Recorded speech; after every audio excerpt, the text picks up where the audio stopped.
کوئی مسلم اور روڈ پہ چلے آپ کی عزت ہے. نبی صلی اللہ علیہ وسلم نے فرمایا ہر مسلمان کے قریب ایک دوسرے مسلمان کی مال کی جان کی اس کی عزت کی ویسے ہی قدر ہونی چاہیے جیسے تم ذی الحجہ کے مہینے کی قدر کرتے ہو, جیسے تم قربانی کے دن کی عزت کرتے ہو, جیسے تم مکہ شہر کی عزت کرتے ہو, ویسے ہی مسلمان کے قریب مسلمان کی عزت ہونی چاہیے. یہ غیرت تھی. حضرت عمر بن خطاب کے عزیزان ملت اپنی عورتوں کے بارے میں بہت ڈرتے تھے کہ اللہ سبحانہ تعالیٰ دوسرے شر پسندوں کی نظروں سے محفوظ رکھے. آپ بہت سیکیور رکھتے تھے اپنی عورتوں کو, کوئی بھی فتنے میں اپنی عورتوں کو پڑنے نہیں دیتے تھے. کسی بھی طریقے سے عورتوں کے ساتھ اتنا جو سب معاملہ لے کر چلتے تھے سیکیورٹی والا کہ کوئی آدمی چھیڑنے نہ پائے, ان پر نظر جانے نہ پائے, ان پر غلط نیت نہ جانے پڑائے. نبی صلی اللہ علیہ وسلم کو بولے عمر کی غیرت بہت ہے, میں اندر داخل نہیں ہوں. یہ غیرت والے عمر بن خطاب. اور آج کے مسلمانوں کا ایک گروپ ایسا ہے عزیزان ملت جس کو نبی صلی اللہ علیہ وسلم نے دیوس قرار دیا. کیا کہا؟ دیوس. بولے کیا ہے؟ دیوس. سننے کو ورڈ آپ کو کیسا دکھ رہا؟ اللہ کے نبی صلی اللہ علیہ وسلم نے فرمایا قیامت کے دن وہ آدمی جو دیوس ہے جنت کی خوشبو بھی نہیں سنے گا. صحابہ نے پوچھا اللہ کے نبی صلی اللہ علیہ وسلم دیوس کسے کہتے ہیں؟ آپ صلی اللہ علیہ وسلم نے فرمایا دیوس وہ آدمی ہے جو جنت کی خوشبو بھی نہیں سنے گا. یہ دیوس کا معاملہ یہ ہے, یہ اپنی گھر کی عورتوں کو بے حیائی سے نہیں روکتا. مارکیٹ میں لے کر چلے گئے اپنی عورتوں کو شاپنگ کرانے کے لیے, حلیم کھلانے کے لیے, چائے پلانے کے لیے, اور نیچے سے برقعے کے آدھے گنڈیاں پورے کھلے ہیں. دیوس ایسا آدمی جو اپنی عورت کے برقعے کی قدر نہیں کرتا.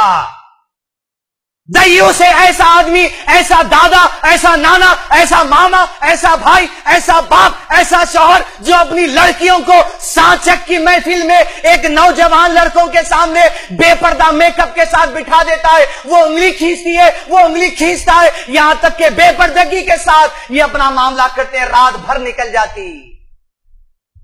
دادا کی نگرانی میں سانچک ہو رہی, اے دادا آپ سن لو آپ دیوس ہے رسول اللہ صلی اللہ علیہ وسلم کی نظر میں. نانا کی نگرانی میں ہوتی, نانا آپ سن لو آپ دیوس ہے. بھائی کی نگرانی میں ہوتی, بھائی آپ دیوس ہے. شوہر کی نگرانی میں ہوتی, شوہر آپ دیوس ہے.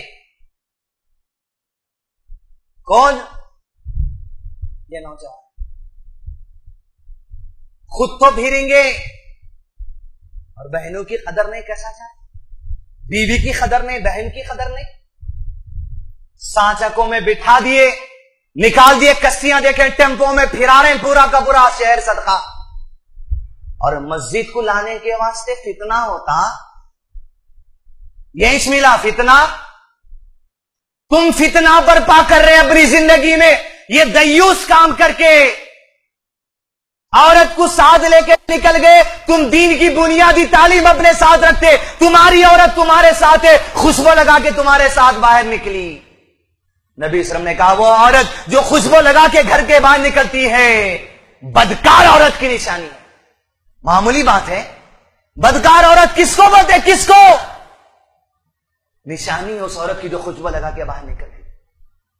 اپنی بیوی کو تم خوبصورت دیکھنا چاہتے, کہہ دیے شوہر راضی ہے تو تو آئی بروز بنا لے, انہیں جائی کے جیسے آئی بروز بنا لی, اور یہ کہہ دی کہ شوہر اگر راضی ہے تو بنا سکتے. یہ دیوسوں کی نشانی ہے جو اپنی عورتوں کو بے حیائی کے کاموں سے رکھتے. ارے خوشبو لگانا بولے بے حیا عورت کی نشانی ہے, تو ابھار رہا, تو ابھارتا تیری بیوی کو یہ بے حیا کاموں کے لیے. خبردار ہو جائے ذہن ملت, دیوس کام نہیں.